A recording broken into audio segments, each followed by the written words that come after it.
Today, the budget crawler gets a winch plate, tow hooks, and a stubby bumper.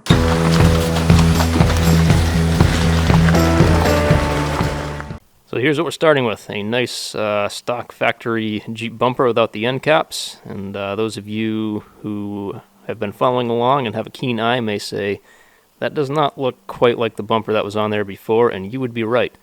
The factory bumper that was on here actually went onto that Jeep, and the bumper from that Jeep went onto here because this one is not quite as nice.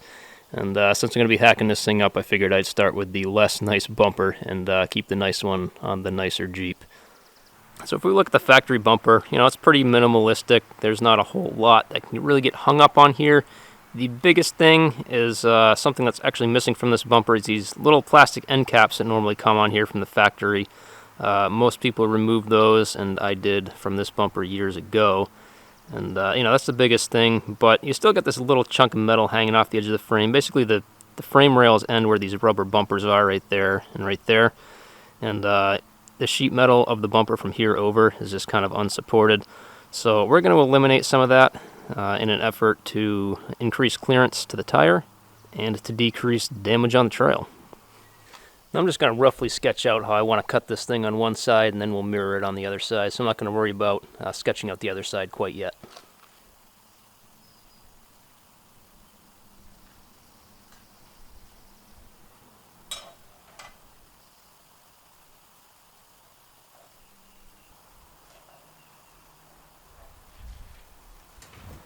Yeah, you kind of see how banged up this thing is if you sight down it like this. So I might try to straighten that out a little bit. I don't know if it's going to get any better than it is.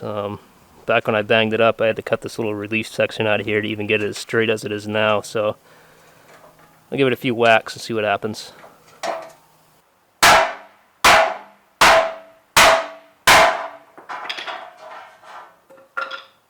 Well, it's about as good as it's going to get. Much better than it was, but still not perfect.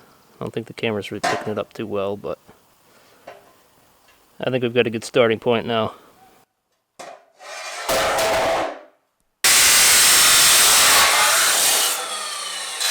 And here's what we're left with, is just these little end pieces cut off there.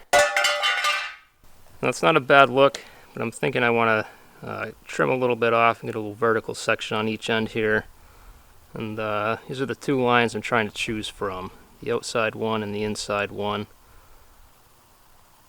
I think I'm going to go with the outside one on this.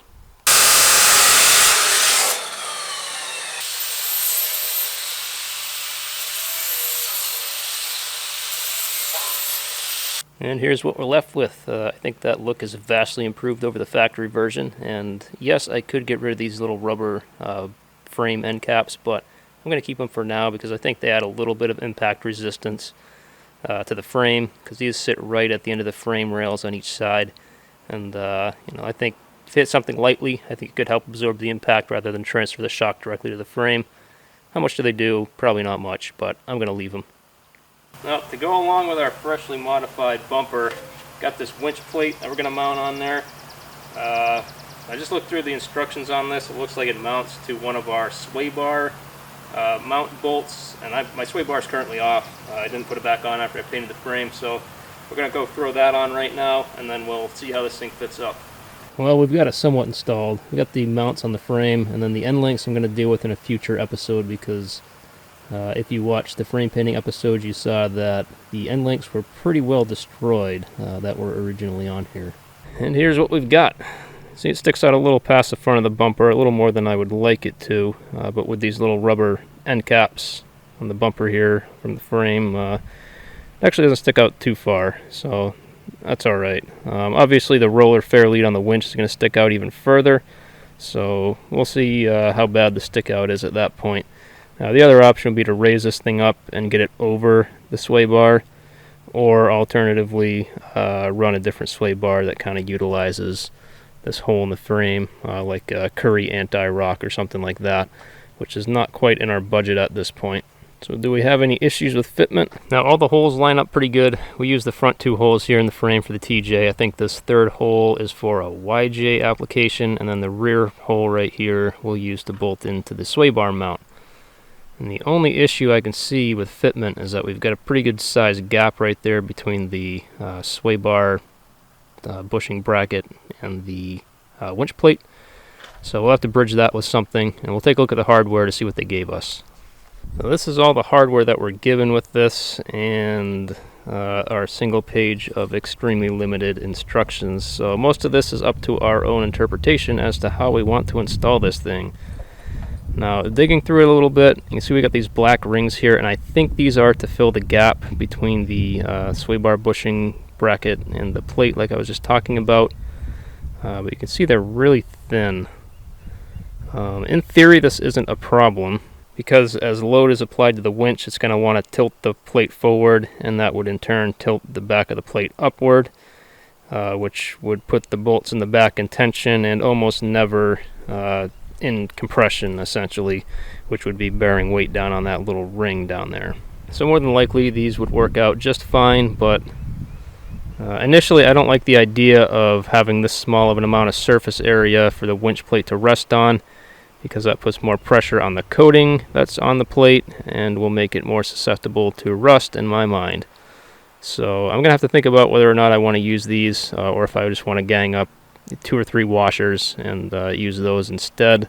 Or I could even take a piece of 1/4 inch or so plate, cut out a little square, drill a hole in the middle, and use that as a single makeshift washer.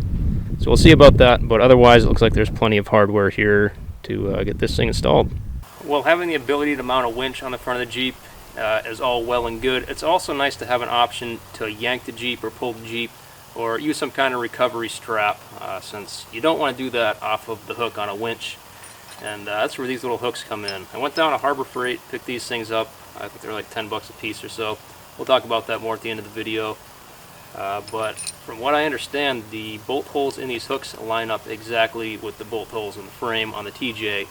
So we're going to install these in unison with the winch plate. And that's basically what it's going to look like. Now before we go too much further, I want to get this bumper cleaned up and painted so that as we install things, we can just do the final install rather than installing, uninstalling, painting, and then reinstalling, and you know, it's kind of wasting time like that. So I'm just going to go ahead and clean up this bumper, give it a quick coat of paint.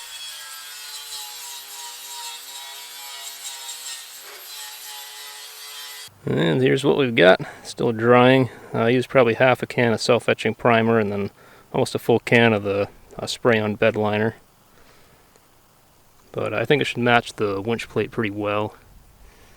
And just leave it out here to dry and get her fitted up and see how she looks. So we let the bumper dry for a few days, and here's how it came out. I think it looks pretty nice, and I think it'll match the winch plate pretty well. So let's go ahead and throw that on. So here's how it's basically going to sit.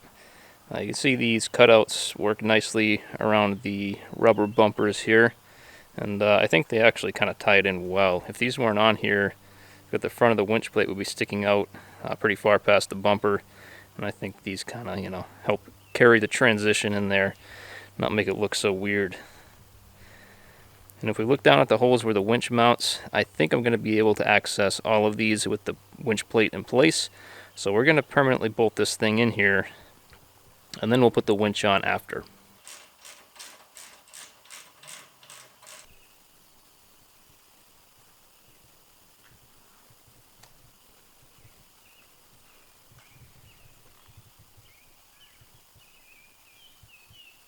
Now, I had originally intended on installing the winch in this video as well, but the more I think about it, I think that's going to be a separate video.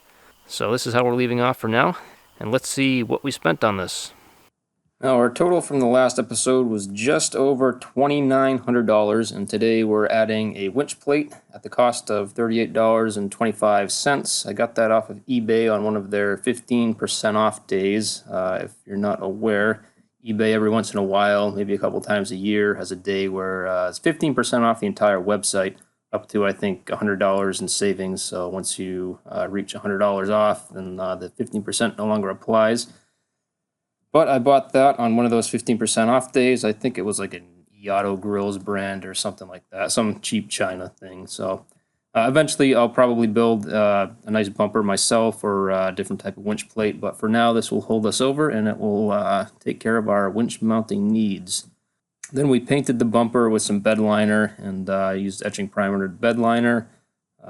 Total is roughly $9 worth of paint for that. I didn't use a full can of either one, I think, so kind of just rounding out that number there. Tow hooks, we got $15.28 for the pair. Those were from Harbor Freight. If you're not aware, there's a website for Harbor Freight, hfqpdb.com, I believe it is, where you can find any coupon that you could possibly want for anything you buy at Harbor Freight. And those tow hooks, I believe, were bought with a coupon or two off of that website.